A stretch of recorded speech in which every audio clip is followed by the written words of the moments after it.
Hello everyone. The big question we receive from lot of students is कि ma'am हमारी तैयारी तो बहुत अच्छी हो रही है, मैंने पढ़ भी सब कुछ लिया है, लेकिन जब मैं मॉक करने बैठता हूँ तो मेरा स्कोर नहीं आता, जब मैं मॉक लिखता हूँ तो मेरा स्कोर नहीं आता, तो क्या मुझे मॉक्स लिखने चाहिए? कहीं ऐसा तो नहीं है कि इसकी वजह से मेरा कॉन्फिडेंस लो हो रहा है, या फिर मॉक के स्कोर को कैसे इम्प्रूव करना चाहिए? So what I suggest to everybody is कि सबसे पहले तो आपका जो मॉक का टाइम है, मतलब आपने मॉक कब लिखना शुरू करा है, वो बहुत इंपॉर्टेंट है। ऐसा तो नहीं है कि आपकी तैयारी हुई नहीं है और आप मॉक लिखना शुरू कर रहे हैं, या फिर आपकी तैयारी पूरी हो चुकी है और आपने मॉक लिखना स्टार्ट कर दिया है। The best time to start writing your mocks is 50% preparation के बाद।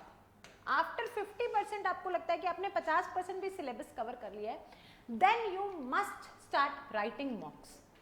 अब मॉक आप कैसे लिख रहे हैं वो भी डिपेंड करता है। कहीं ऐसा तो नहीं कि आप पेपर पेन लेके बैठ रहे हैं, पूरा पेपर लेके बैठ रहे हैं, टाइमर लगा रहे हैं, बीच में मम्मी आवाज लगा रही है, पापा आवाज लगा रहे हैं, कहीं जा रहे हैं, कोई फोन बज रहा है, नहीं। Unless it is under the exact same situation, same age of the exam, वो आपको हेल्प नहीं करेगा।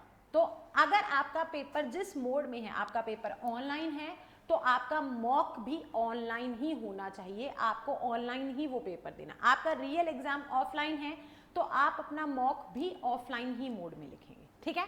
सो एग्जैक्ट एग्जाम सिचुएशन आपको क्रिएट करके ही मॉक लिखना है, तभी आप असली रियल पिक्चर देख पाएंगे, ठीक है।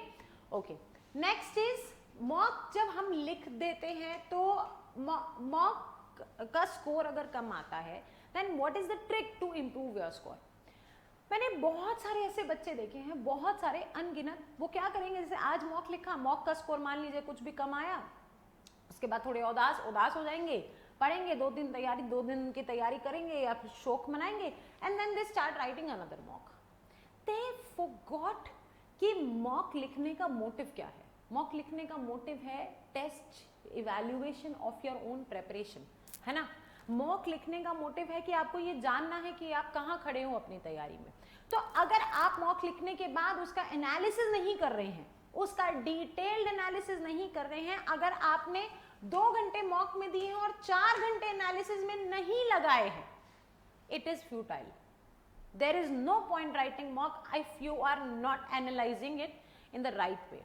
आपको कम से कम डबल टाइम एक एक क्वेश्चन पे, चाहे आपका स्कोर कितना भी रहा हो, अगर आपने कुछ सही लिखा है तो आपको अपने आंसर को वेरीफाई करना है कि कहीं आपने तुक्का तो नहीं मारा था, कहीं आपका मेथड गलत तो नहीं है आंसर सही होने के बाद भी।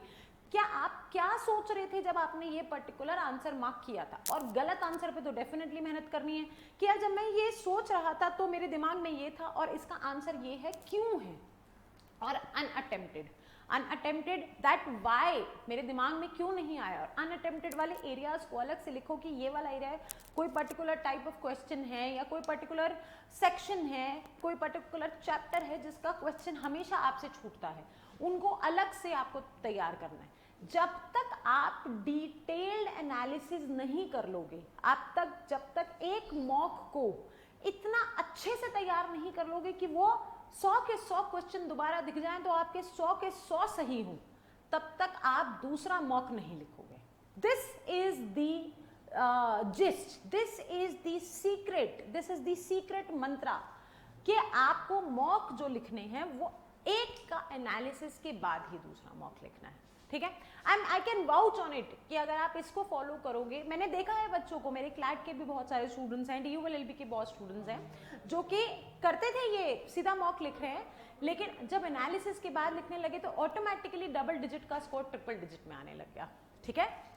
सो आपके लिए मॉक लिखना और मॉक को उसी मोड में देना जिस मोड में आपका एग्जाम है, वो दोनों ही बहुत जरूरी है। अगर आपके स्टिल कोई क्वेश्चन है, if you have any doubt, if you want any kind of advice, please comment. Thank you so much.